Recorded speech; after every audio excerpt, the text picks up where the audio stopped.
The highlight of my week is when I had Dawn Green out, who is an orchardist in Oakland County, because I know my trees are going to be so much more happy now that they've been pruned.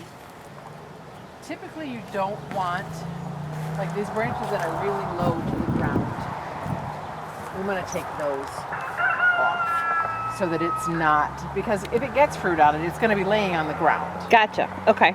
So we need to lift it up a little and then thin it out and shorten it.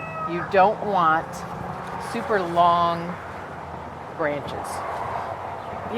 When you put in, like if you bought a new tree and you brought it home, you're going to take these branches and you're going to go halfway back. And you're going to lose all that much of a branch. Every branch on your tree, you're going to go. If it was a full tree. Yep. Okay. You're going to go. Even if you're buying. Because I had the bare roots, they were just sticks. Yep. You cut them back by half. Wow. Okay. And then when it starts to branch out, then you shorten those up. Perfect. Because what happens is it gets fruit and it comes down and it does one of these. Oh yeah, that makes sense. So you want shorter, so like even on the peaches, see where the peaches are way back here? Yeah. You're going to do a heading cut and you're going to take off the ends of these branches. Wow, okay. And it's okay to do that at this time of year? It is. You have to be a little more selective because you don't want to lose the fruit, but two, you don't want to take off more than 25 to 30% of your growth. So you take out now and then dormant pruning. Pruning now. So summer pruning is for shape. And I'm sorry, summer pruning is for size and for shape. So to control the size of your tree.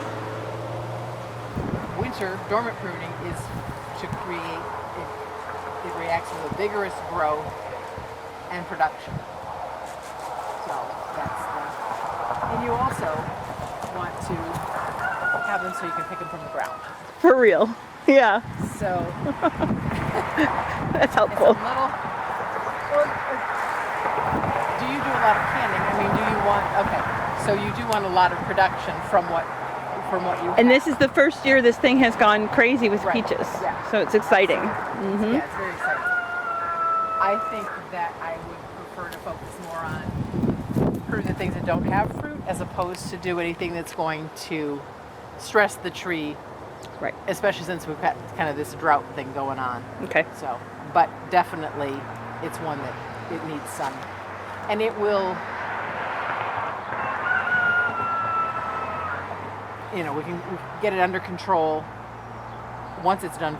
Well, it might be too late. By the time the peaches are ripe, it'll be too late in the year to prune. But we definitely can work with it to know what's what. So, what do we got here? Branches that have.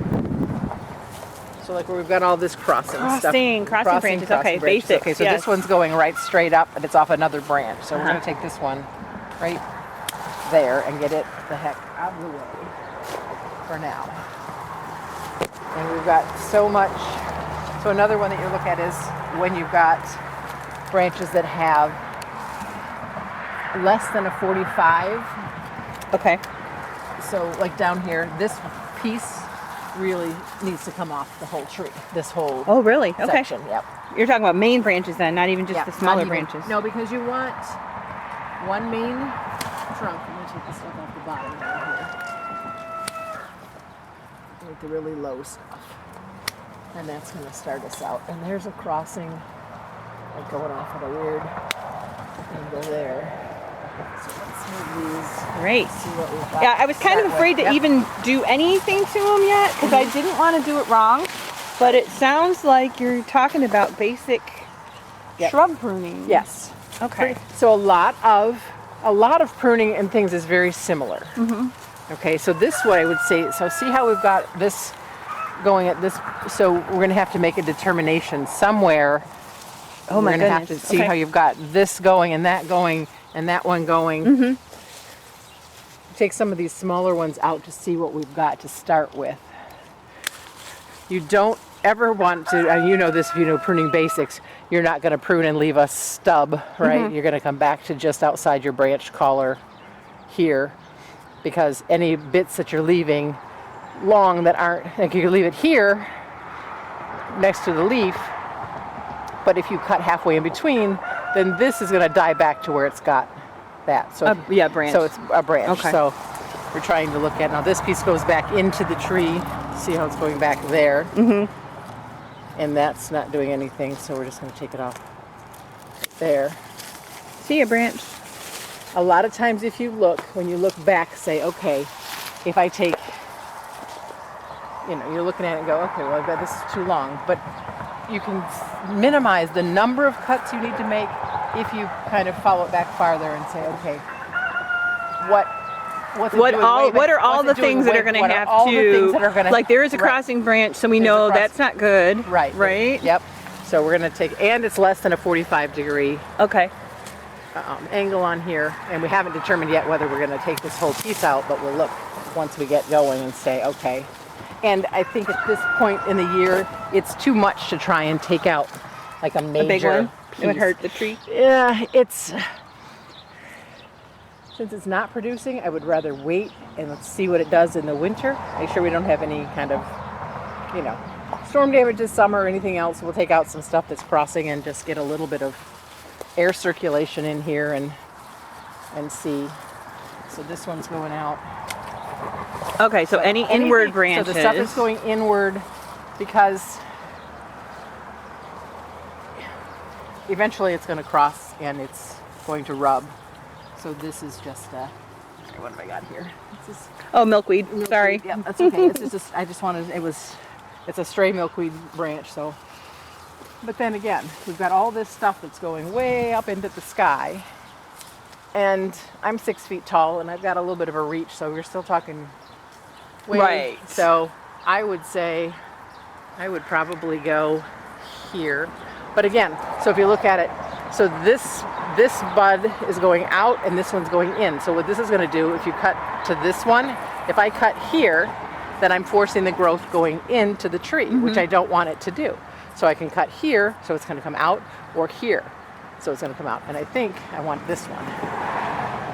Always at an angle, so that you don't have a flat spot for water to sit on top of it, so that it doesn't rot out the tree. And again, same thing, somewhere in this vicinity, and you're going to go away from the tree. And it's funny, people who watch this are going to be cringing, but I know what you're doing, and I'm very glad. And the tree will be so happy. And then we're trying to see, okay, what's going into the peach tree, because we've got another tree that's here, which I love the fact that your trees are so close together. People always think, oh no, I've got to have so much room for my trees. Nope. It's okay to do that. Urban orchard culture is, I'm going to plant things close together because it's going to help to prevent them from getting 40 feet tall. It's going to, my trees that I just planted, I planted my fruit trees in raised beds. And I have 3x5 raised beds, and I have 3 fruit trees in each. Wow. Okay. So, well, I know they're also going to help each other with the roots, keeping the soil cool and bringing the moisture all up in what they need. Absolutely. We're eventually going to put it all together, but for now, just show this. All right. So we are going in and. The other thing too is with the crossing branches and things going inside, they're more shaded. So they're not going to produce, eventually they're going to, That makes sense, because you need the leaves for the fruit, yes? They used to say, back when my mom took the Master Gardener program back in '91, and I've still heard it lots of times, you want to, with a fruit tree, be able to throw a football through it and not hit any branches. I watched the video and it said that you take a cow. Can you take a cow and throw it in the middle of the tree? Or chicken, so that's how open your fruit tree should be to have. And it doesn't matter what kind of fruit tree necessarily. No, because so they have, they need the leaves. It's helping the shade. It's helping them to get the growth, but they need sunlight to be able to ripen. Right. Well, if they're right in the center of there, so your peaches are going to ripen from the outside of the branches. Okay. In because You don't- Yeah, I've heard for the peach trees, open is good. Like a vase shape is better. Mhm. But I didn't hear that about any of the other kinds. So it's good to know that it's a general rule of Yes. thumb. Yes. So I do a lot of espalier trees where I'm growing on a flat, they're flat in line. They're, just two. Do you grow them like on a wire? Like I've got my grapevines? Yep. Yeah. So, and I cheated because I bought mine already started. I don't want to wait and do them from bare root. I'm old. I don't want to wait all I that hear time you. to get my trees Impatient. going. Right. So I'm impatient. I need my trees to be started. Yeah. So, but they also are multi-variety, and I don't do grafting yet. So it's 6 varieties on one tree. Wow. Yeah. So let's see. So even like see this one, it looks like it should be coming from here, but it's not. There's another piece over here. So this one's coming way from that side of the tree, coming all the way through the center. So that's where that little guy is at. Oh, I think I can open this fence too, if that helps. Probably. Yeah. I could probably step over it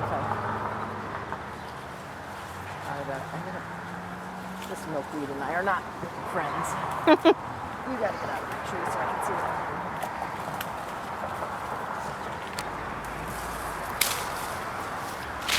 Oh, it's going to be so happy. I just know it. That's why you get the experts. That's why you get the master people.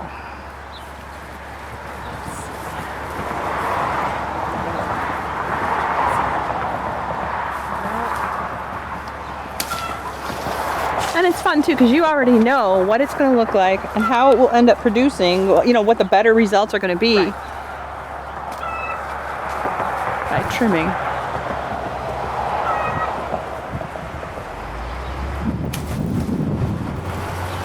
Do arborists learn this trade as well, or just orchardists? Arborists are not, as a rule, big fans of curing fruit trees. Okay. They just don't. It's more time intensive, I think, than their standard of pruning. So for my other trees, I find a good arborist that I trust.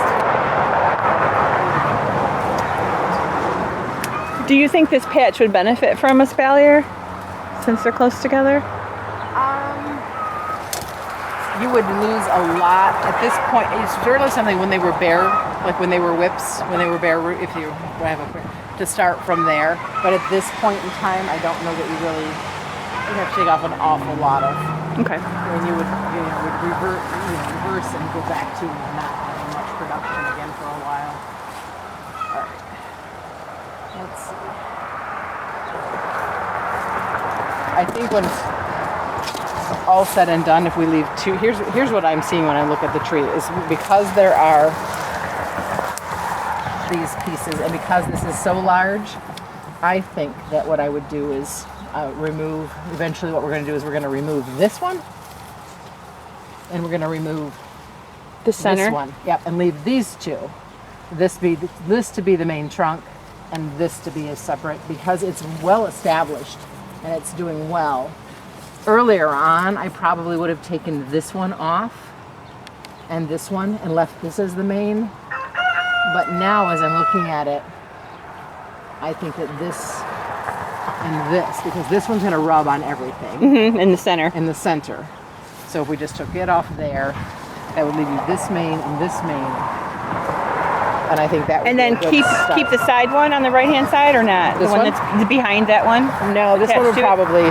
probably This would probably go too. So you Okay. use this, and that.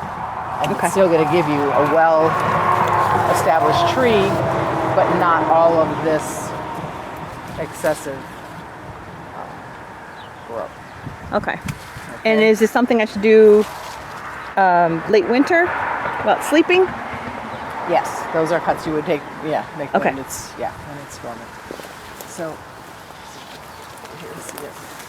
So actually, this one can go. Excuse.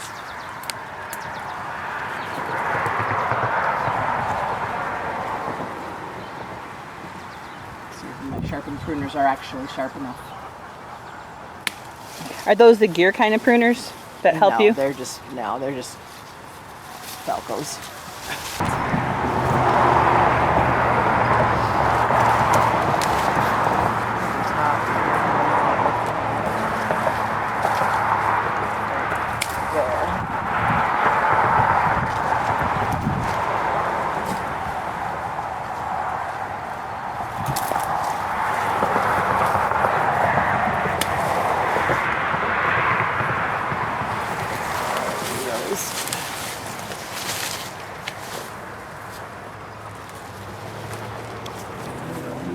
So long and carried away. And I talk to them when I do too. so. And then when I get done, I'm like, grow, grow, grow. Do your thing.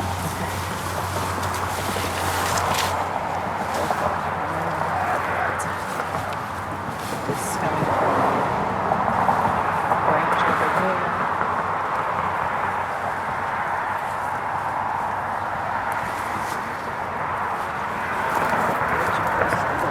You gotta go. Well established here, and so he's got a little bit of a lean to him. Alright, you guys are going way off.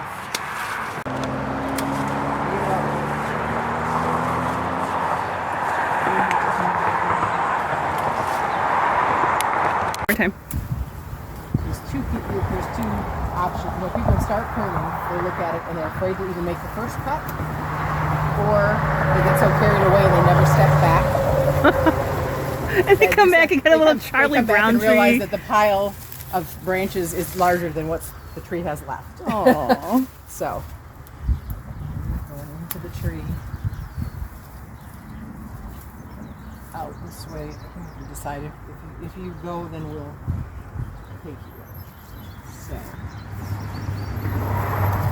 So you're looking at it too, like when the wind blows. Right. What are you going to rub into? What are you going to do? Are you going to, knowing that we're going to take this piece out, what else do we have left? We've got this one to worry about and this one to worry about. This one's coming into the tree still. So you got to go. If you can't play nice with the things around you, you got to go. And this one's going to rub on this up until we take it out altogether. So we're just going to take him out.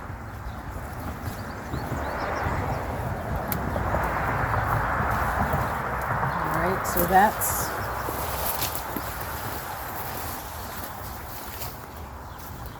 where did you escape?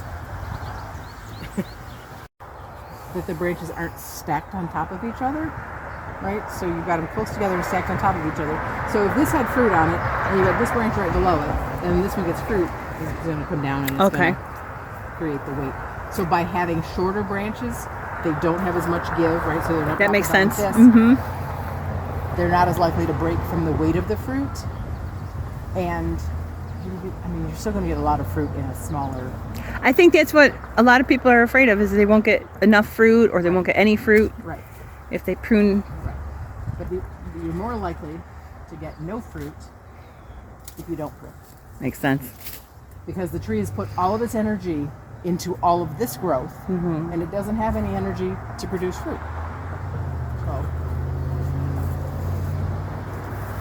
this one's here.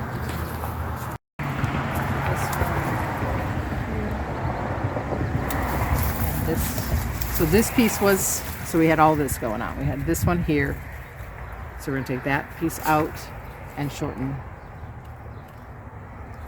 that one out. Okay, so let's see.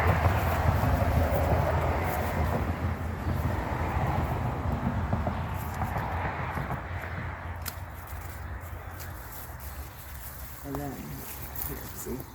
Untighting. A stray little. So got a stake in here that's really willing to bet that down. So here's a no-no. Come from Oh my this side. gosh. Oh no. We've got a wire still in here. Oh no. I know better than that.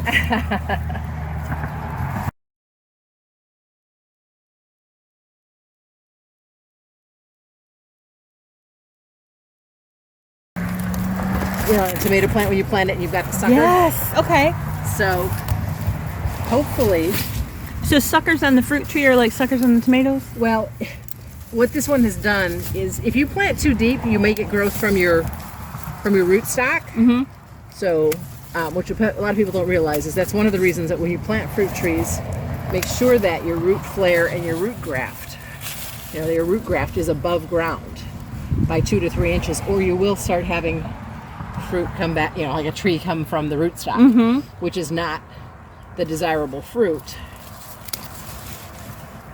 So would you say, again, general rule of thumbs, for people who are really big into, they don't know a lot about gardening, would you say that it's better to plant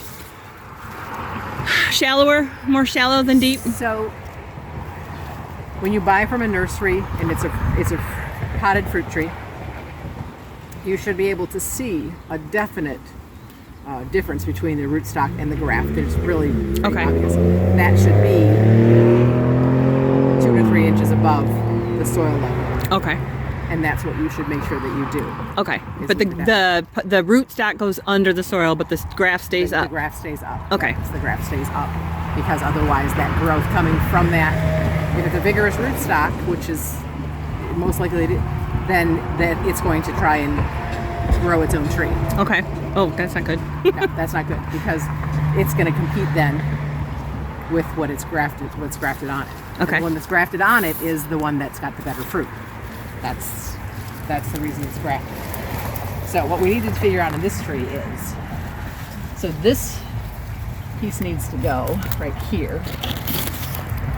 I'm going to have to get my loppers though because that's not going to work. This isn't going to cut it. This one I can cut from here.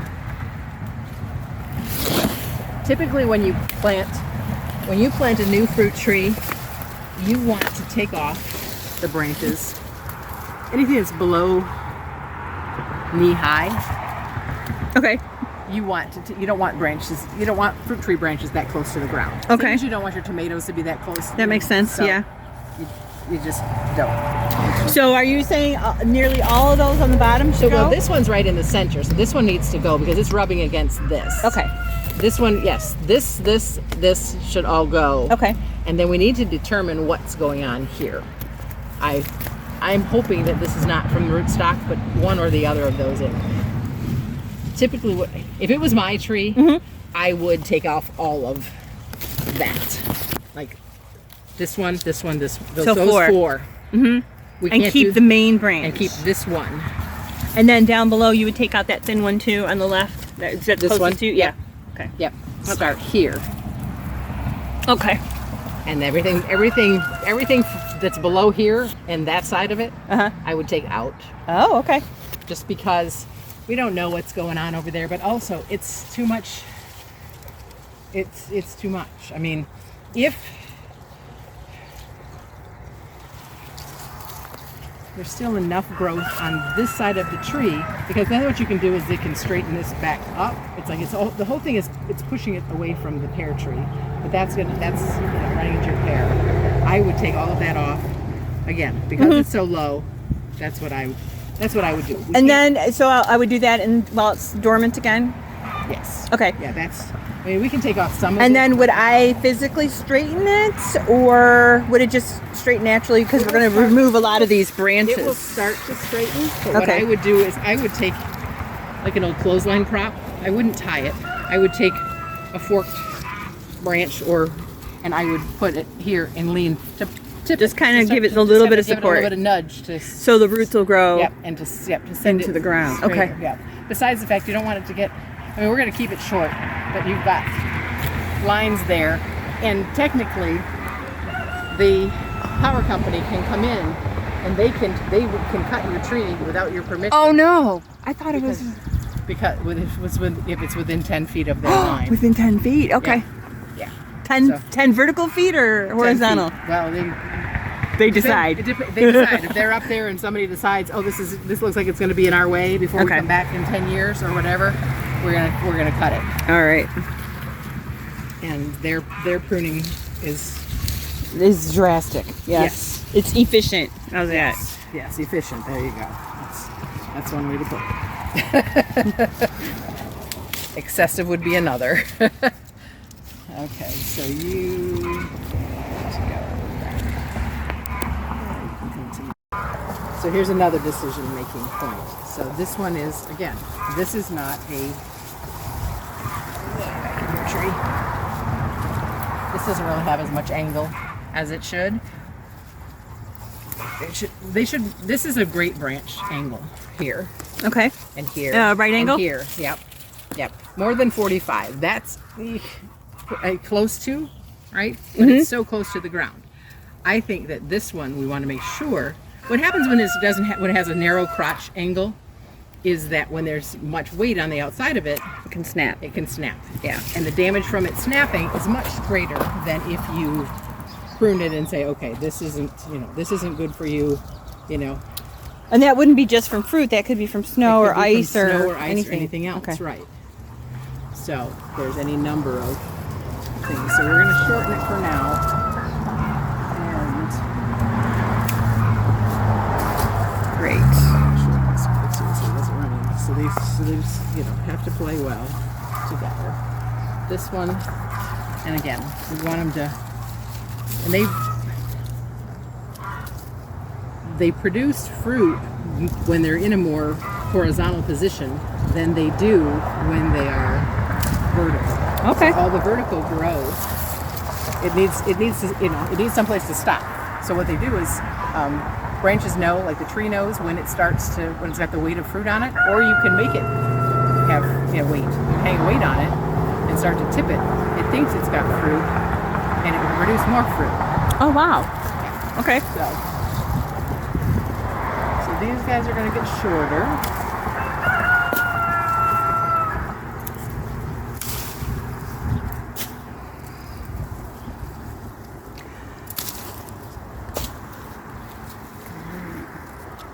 Shorter too. And then I'm going to wonder why you're in my way because I shortened you and I can't usually lean on. Okay.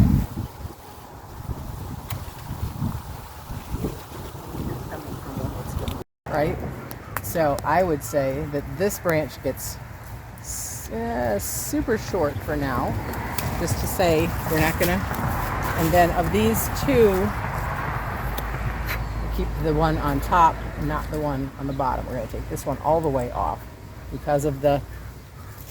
Because you don't want to stack them? Right, well, because of the crotch also, but we don't want to stack them. But because when this one gets weight, it's not going to... It's going to split there. And then this one would go about there.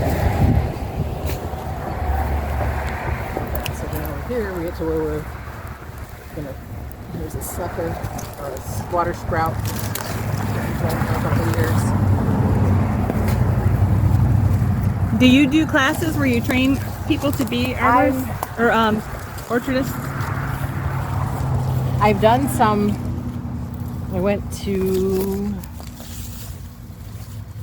Michigan Timber Shack, which is in Ortonville, and I did a Fruit Tree 101 class, like when people were picking up their fruit trees this spring. Yeah. I am going to be doing some more things. And I've also working with an established fruit tree educator to perfect. Actually be an affiliate for her.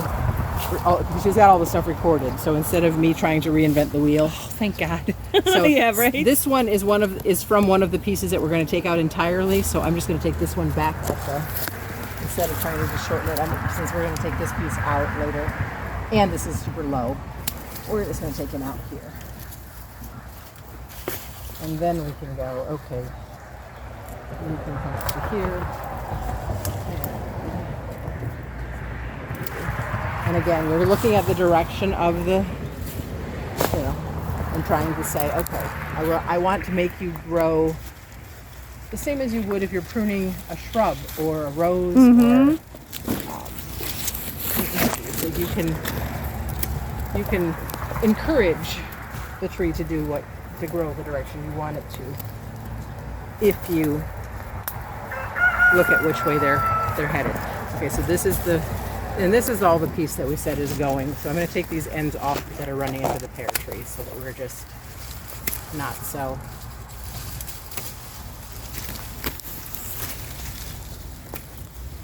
So what happens to the roots when you prune the tops? So the roots don't have to support as much top growth. The roots get, I mean, they're still... You just put it right over here. That's good. The roots are still producing, you know, all of their... In this climate now, it would make it easier in that they don't have to support as much top growth in a drought. So it's easier to give the tree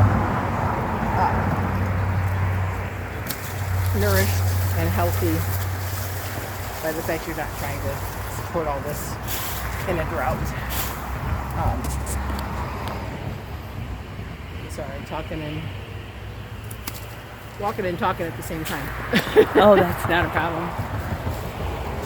You guys are going later. But so it can store energy. It didn't. One thing this is going to do, because this one didn't have any fruit this year. We're doing this pruning, so it's been storing energy from all this top growth, all these leaves, all this season. And then it's going to have plenty of energy to push out growth. Well, okay, for next spring then. For next spring, yep. And it may have had some flowers, but obviously there's no fruit, so. Well, and it could be, we had those weird late frosts. Yeah. So so the buds could have yeah, frozen? Could have frozen. Okay. Yep. Yep. Look at how cute you are. Oh my goodness. So that's...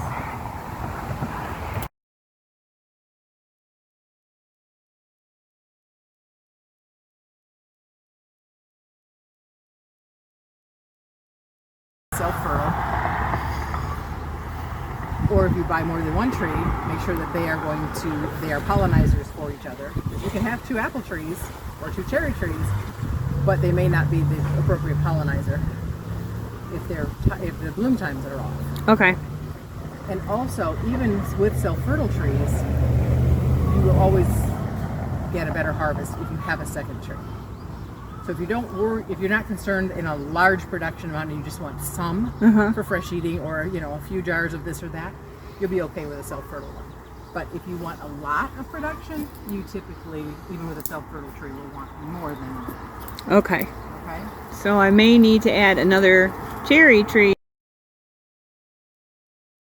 But yeah, so you could come back to here, and you can kind of see when you look at it and go, okay, this is new growth, right? So this is how much it's grown this year. This is all new growth. So what, you got about 10 inches or a foot of new growth.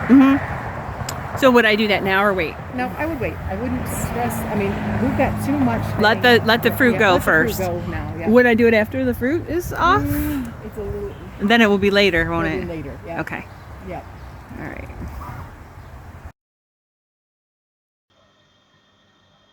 Here's the prune trees. Lots of clippings left over, and I don't leave them in the orchard, but I do give them to the chickens for shade and cover and a boredom buster. This has been Tammy Lowe, the Lazy Northern Gardener, hosting Dawn Green, the Orchardist from Oakland County. Her contact info is in the front of the video. If you like the video, please like, share, comment, subscribe, and learn and grow some more.